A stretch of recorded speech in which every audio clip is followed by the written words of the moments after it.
I have to say that what's most interesting is that tactics can exist at any endgame. Now, of course, they don't happen all the time or very often, but they may be everywhere, even in the endings with just a few pawns and a few pieces remaining, like this one here. What we see right now is that black has a very nicely advanced A pawn, which is an actual extra pawn, an active king, and even a knight to support it.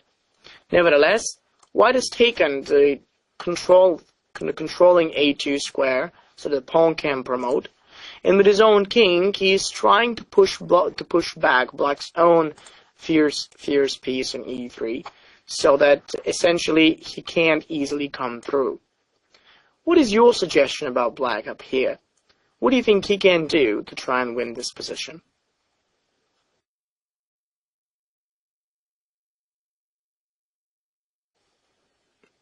The solution naturally happens to be knight to d3. Wow, that's a great move, really. The thing about knight d3 is that if white goes down with his knight to a2, I mean, okay, if he takes it, it's clear what's going to happen. Black's pawn will be able to push, and while white is actually dealing with it, he's going to lose the others. So ultimately, white may think about blocking the pawn, and yet that really forces him into a Zugzwang. He can't move the knight, and he has to move the king. He's got to move it, and wherever he moves it, next move, white will be forced to actually give away his knight. We have a second Zugzwang. Obviously, that's losing. So it's quite interesting that he can't move it to a2. And now, what if white moves his knight to b3? Now, you have to remember that it's all about the way how you coordinate the actions of the different pieces you have. Now, black's got his own king and that knight. These are the pieces he has to focus upon and find a way to coordinate. This next move is great, and it certainly is knight e1. Knight e1 with a check forces white's king to move down, and then black can play king d3, which also revolves around king takes c3.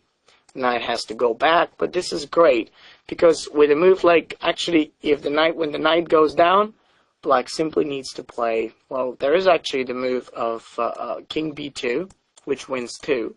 It's just a little bit more complicated. And white may create the stalemate cell.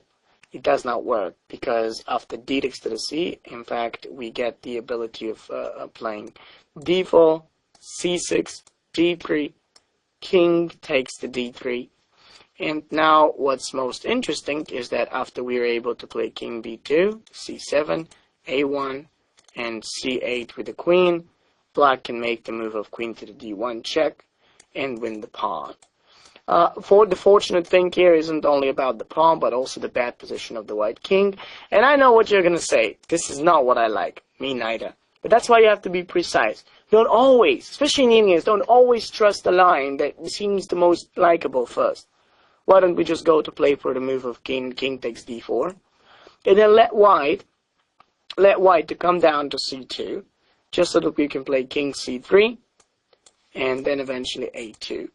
The point of all this is that when the white king goes down, we can play d4, and now there is certainly d3 and c5. It's impossible that he stops all these pawns going at the same time. Now there's no stalemate. This is what we do with c5. Even if white goes up with his king, if you're wondering why doesn't he block, I sincerely don't believe that white is in condition to stop 4 pawns when they start moving together with that knight. It's a dead lost position.